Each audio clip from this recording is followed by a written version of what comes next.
y fuego. Y sucedió que cuando todo el pueblo era bautizado, también Jesús fue bautizado. Y mientras oraba se abrieron los cielos, bajó el Espíritu Santo sobre él con apariencia corporal semejante a una paloma, y vino una voz del cielo: Tú eres mi Hijo, el amado, en ti me complazco. Palabra del Señor. Gloria a ti, Señor Jesús.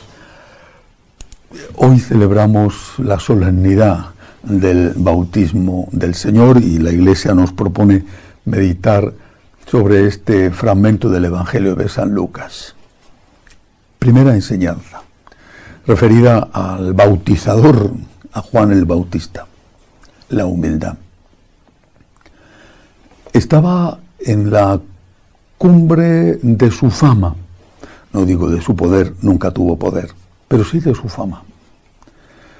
Podía haberse atribuido esa fama y haberse presentado como el Mesías. En cambio, dice claramente: yo os bautizo con agua, pero viene el que es más fuerte que yo, a quien no merezco desatarle la correa de sus sandalias. Humildad.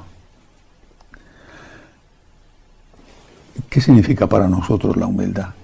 Significa que en nuestro interior, y después también verbalmente, pero empezando por nuestro interior, tenemos que ser conscientes de que todo es gracia. Es verdad que sin nuestra colaboración no se hacen las cosas. También en el caso de Juan, que además pagó con su vida hacer aquello que Dios le pedía. Pero todo es gracia. Si no fuera por la gracia de Dios, no podríamos hacer nada. Repito, es un equilibrio entre gracia y voluntad humana, donde lo más importante es la gracia. La humildad no consiste en decir que lo que hemos hecho bien no tiene importancia. La humildad consiste en decir que lo que hemos hecho bien ha sido gracias a Dios. Es lo que hace la Santísima Virgen cuando, delante de su prima Santa Isabel, entona el Magnificat. Proclama mi alma la grandeza del Señor. El Señor ha hecho obras grandes por mí. Es el Señor el que ha hecho las obras grandes, aunque haya sido por ella, a través de ella, con la colaboración de ella. Pero es el Señor. Este es un ejercicio, el de la humildad, que debemos hacer continuamente. Y tenemos que hacerlo en nuestro interior, porque a veces la cortesía o la buena educación nos llevan a decir: no, esto no tiene importancia, o esto no. Pues quizás sí tiene importancia, pero es Dios el que lo ha hecho. ¿Y cómo sabemos que estamos haciéndolo bien, es decir, humildemente? Pues lo sabemos no tanto cuando te elogian, que repito, la buena educación nos lleva a desviar el elogio o a minimizar, quitar valor a lo que hemos hecho.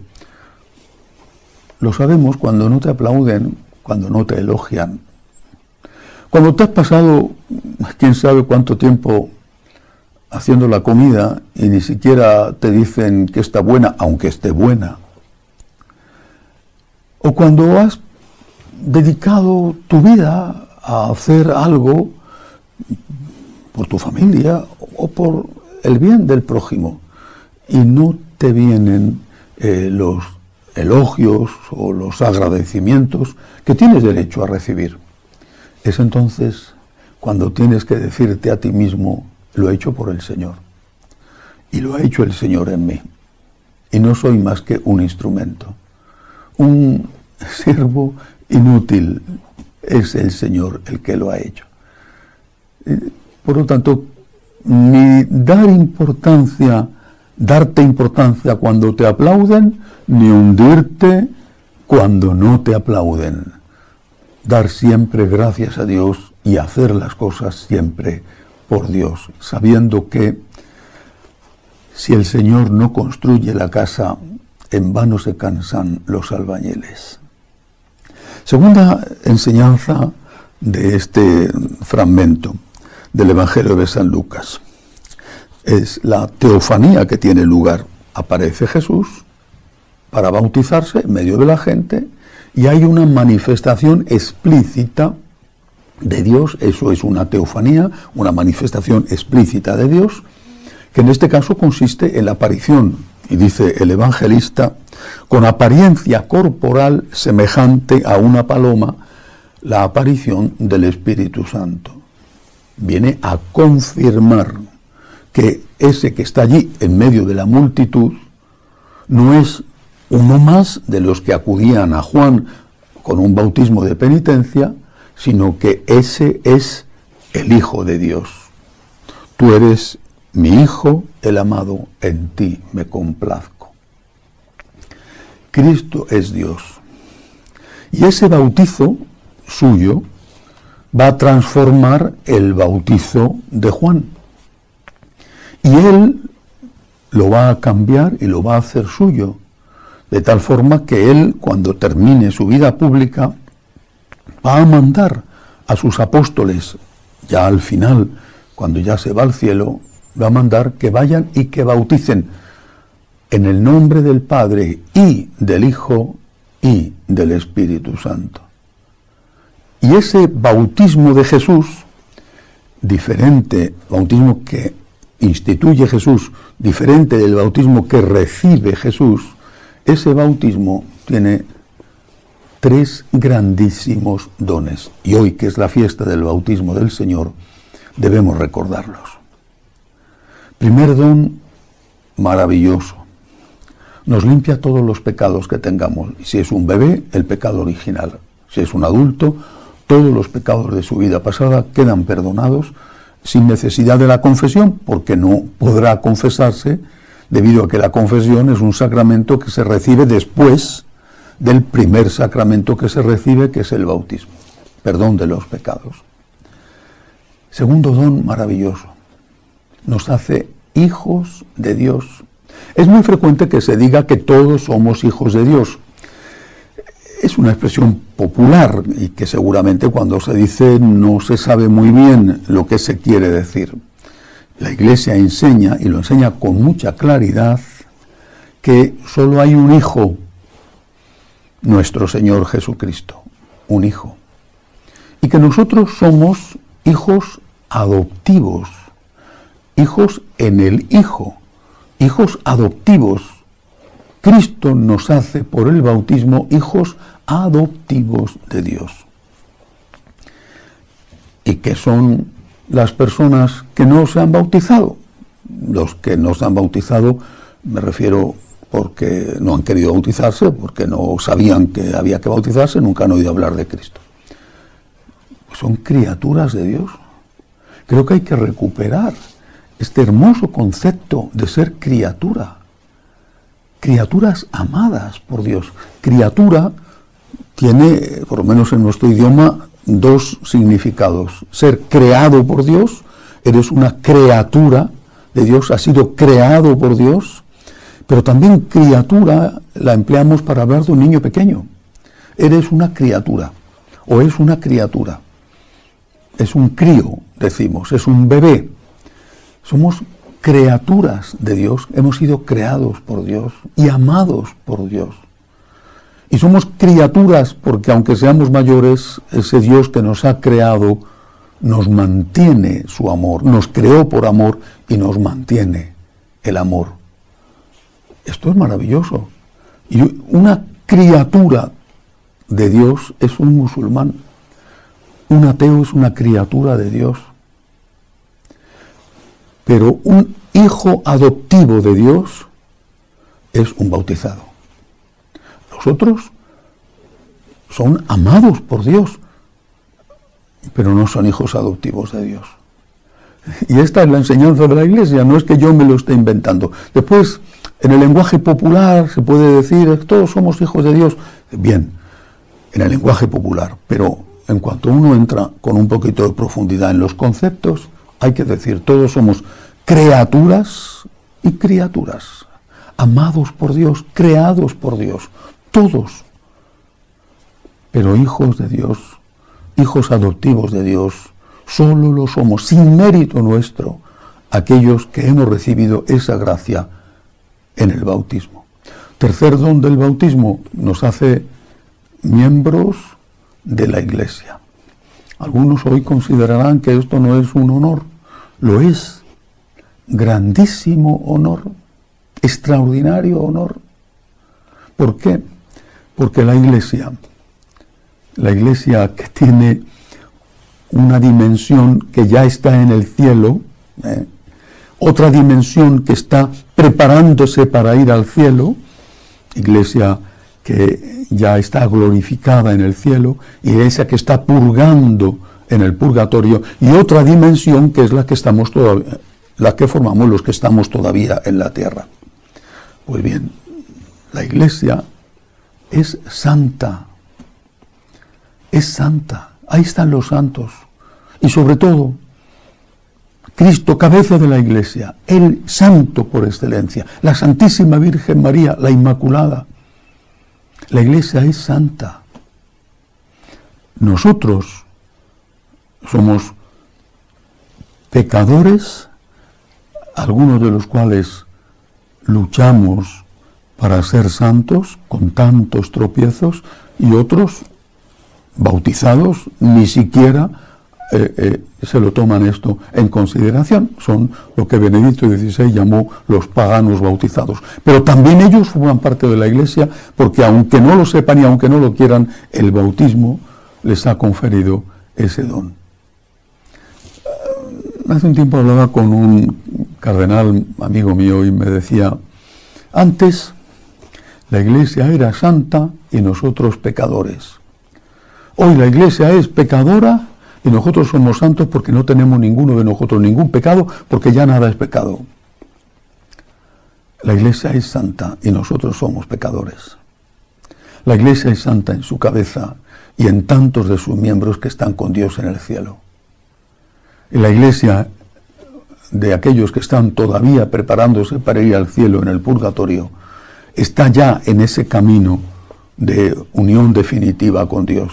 Y mientras que estamos en la tierra, pertenecer a la Iglesia es un grandísimo don. ¿Quién nos dice hoy en día la verdad? ¿Quién con amor nos corrige? ¿Quién impide que nos dejemos seducir y engañar por tantos como quieren nuestro mal, pero nos lo presentan de una forma agradable? ¿Quién impide que nuestra razón, que se ha oscurecido debido al contagio con la permisividad que nos rodea, quién impide que nuestra razón nos lleve a cometer cosas, a veces pecados simplemente y otras veces pecados muy horribles? ¿Quién lo impide? Cristo, a través de la Iglesia, a través de las enseñanzas de la Iglesia. Por eso, recibir el bautismo desde niños, si es posible, recibir el bautismo es un extraordinario don. Nos limpia de los pecados, nos hace hijos adoptivos de Dios y nos hace formar parte de la Iglesia, que es santa, aunque nosotros seamos pecadores. Que así sea.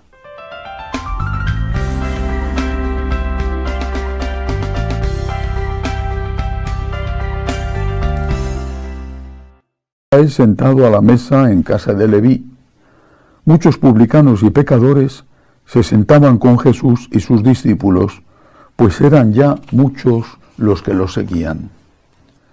Los escribas de los fariseos, al ver que comía con pecadores y publicanos, decían a sus discípulos: ¿por qué come con publicanos y pecadores?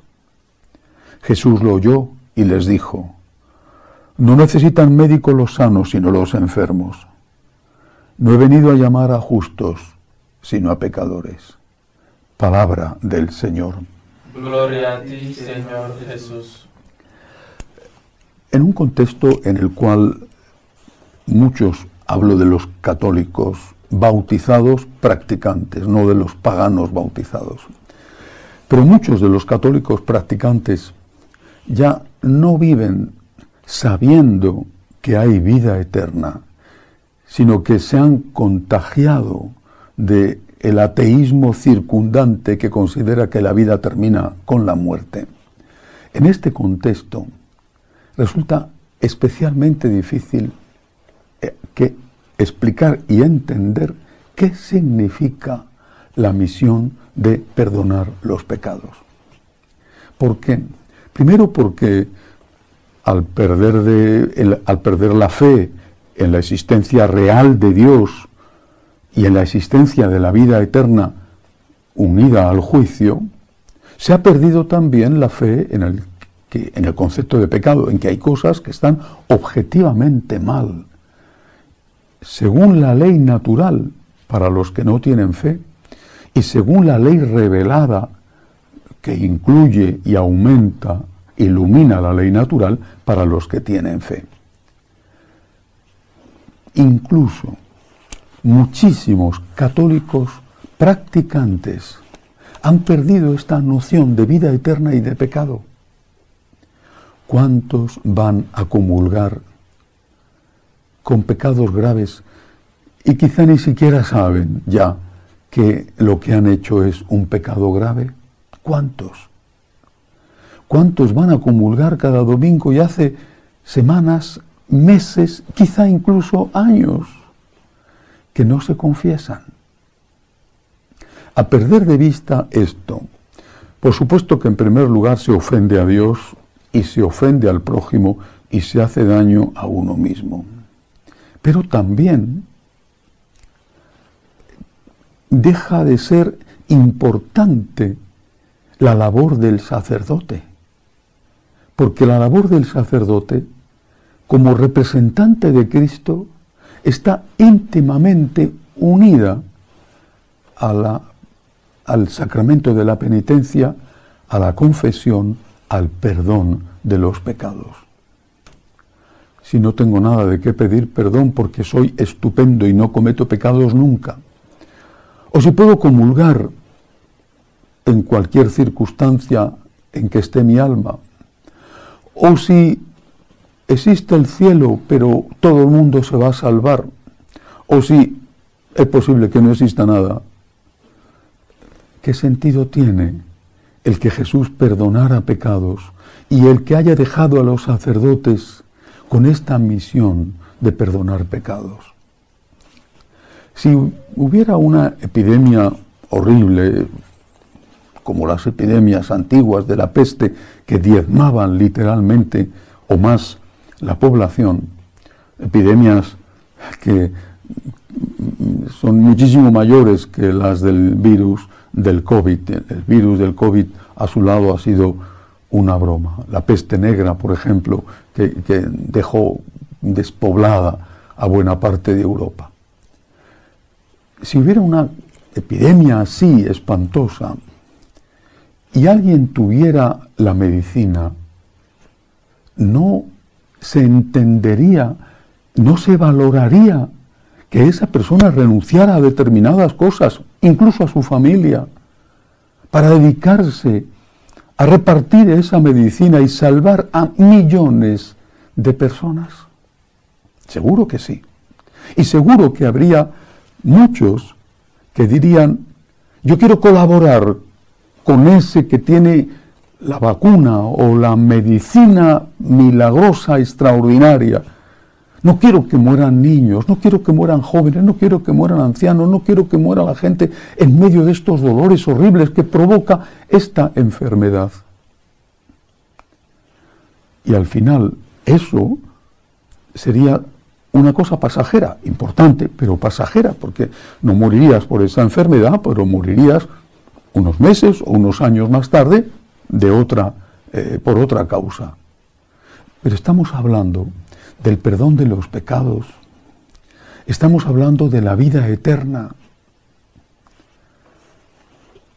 Hemos perdido la fe los católicos practicantes. No digo los otros, hablo de los católicos practicantes. Hemos perdido la fe.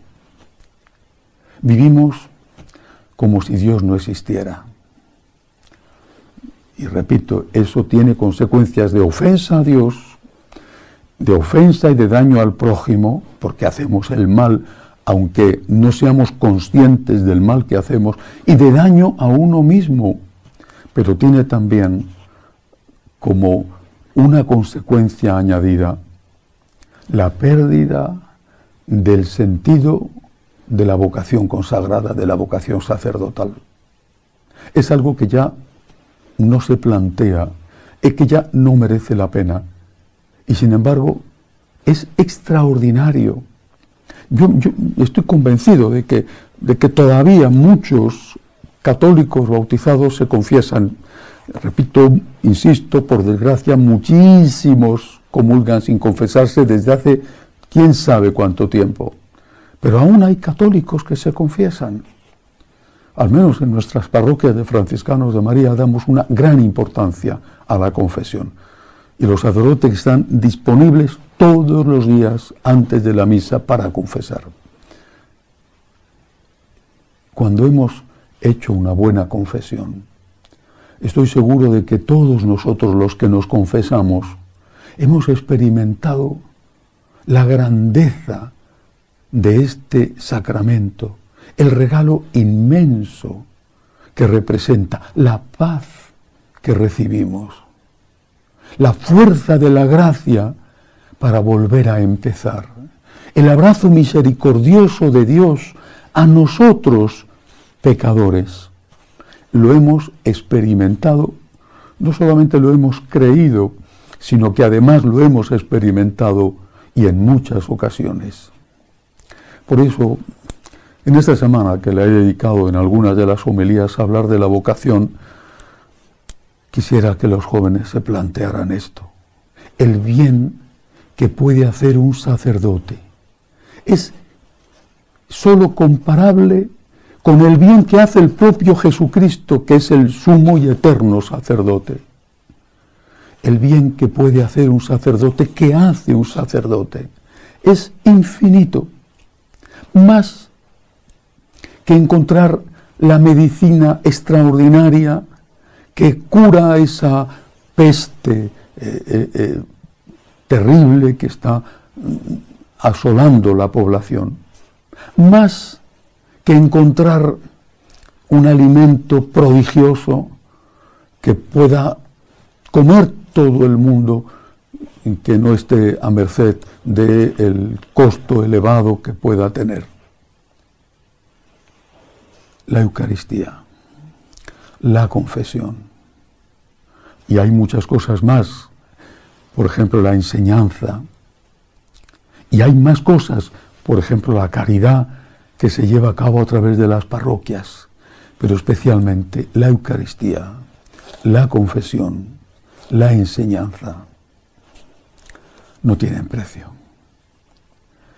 El bien que se hace, el bien que nosotros los sacerdotes, pobres pecadores, hacemos, es extraordinario. Que el pagano bautizado no lo valore, entra dentro de su paganismo. Que el católico practicante no lo valore, es una tragedia. Que no sepa distinguir lo que hace la persona de lo que es la persona, del trabajo que hace de lo que esa persona es. Que no sepa distinguir esto forma parte de la publicidad que están haciendo contra nosotros los sacerdotes.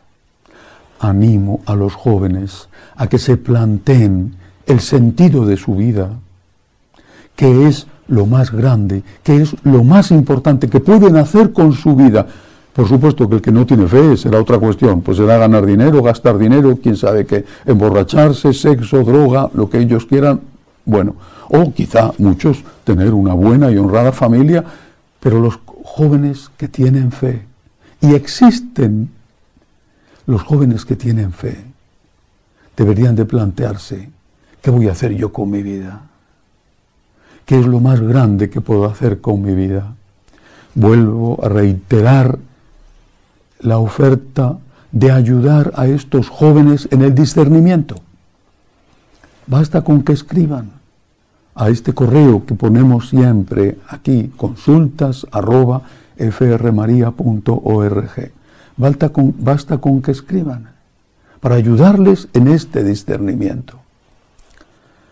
La mies es mucha, y los obreros pocos. Hay una grandísima epidemia y tenemos la medicina. Lo que hace falta son colaboradores de Cristo sacerdote para repartir esa medicina. Que así sea.